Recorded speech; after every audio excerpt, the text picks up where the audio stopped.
Impact Family, impacting the world through healthy family. Shalom saudara-saudara, selamat berjumpa dalam renungan malam bersama keluarga. Saudara, kita sangat bersyukur ya, kita merayakan Paskah dengan cara sederhana. Padahal pada mulanya saudara-saudara, pada waktu Tuhan mendengar keluhan atau seruan dari bangsa Israel yang sedang ditindas oleh Firaun, Allah menjawab mereka dengan mengutus Musa sebagai pemimpin mereka untuk membawa mereka keluar dari Mesir. Namun tidak mudah saudara perjalanannya, karena Firaun berkeras hati tidak mengizinkan mereka keluar, karena mereka harus membuat bata untuk bangunan-bangunan di Mesir. Jadi mereka membutuhkan tenaga mereka untuk menjadi orang yang membuat bata. Namun saudara-saudara, Musa minta kepada Firaun agar diizinkan bangsa Israel keluar dari Mesir. Nah, perjalanannya tidak mudah saudara. Firaun selalu menjanjikan diizinkan kalau ini. Akhirnya Tuhan memberi tulah-tulah sampai tulah yang ke-10 baru Firaun akhirnya mengizinkan mereka keluar.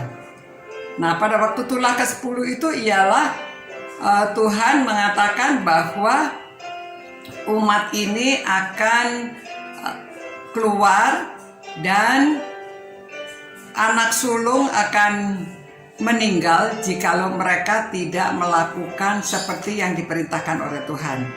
Tuhan memberitahu bahwa mereka harus membubuhkan darah domba atau kambing di jenang pintu. Jadi semua pintu harus dibubuhi darah. Tuhan perintahnya begini saudara ya, di Keluaran 12 ayat 13-14. Dan darah itu menjadi tanda bagimu pada rumah-rumah di mana kamu tinggal. Apabila aku melihat darah itu, maka aku akan lewat daripada kamu. Jadi tidak akan ada tulah kemusnahan di tengah-tengah kamu apabila aku menghukum tanah Mesir. Hari ini akan menjadi hari peringatan bagimu. Menjadi hari peringatan bagimu. Kamu harus merayakan sebagai hari raya bagi Tuhan turun-temurun. Kamu harus merayakannya sebagai ketetapan untuk selamanya. Ya saudara-saudara, ini ketetapan untuk selamanya. Itu sebabnya sampai saat ini kita selalu merayakan hari Paskah. Nah, peringatannya agak berbeda karena Tuhan Yesus menjadi penggantinya. Pengganti sudah tidak lagi kita perlu kambing, domba, darah mereka, karena Tuhan Yesus sudah mencucurkan darahnya pada waktu dia di kayu salib. Jadi sekali yang dia lakukan untuk selamanya. Saudara dan saya beruntung, kita berterima kasih karena kasih Allah begitu besar sehingga dia merelakan Yesus Kristus untuk mati di kayu salib, untuk mencucurkan darahnya. Darah itulah ya untuk menggantikan darah yang seharusnya tiap tahun kita potong kambing atau domba dan darahnya dioleskan di jenang pintu. Tetapi setelah itu selama-lamanya kita tidak harus memotong lagi kambing domba. Kita berterima kasih pada Tuhan atas kasihnya, dia merelakan Yesus Kristus.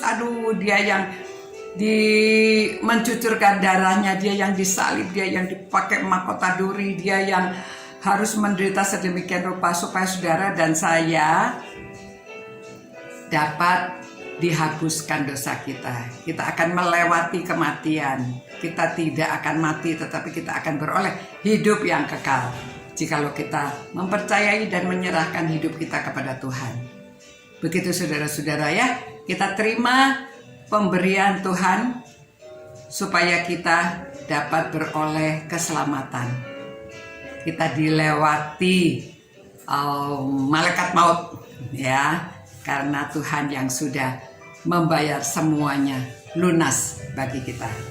Terima kasih Tuhan atas kasih-Mu ya Allah Bapa kepada kami, sehingga memberikan Yesus Kristus menjadi ganti domba yang harus disembelih.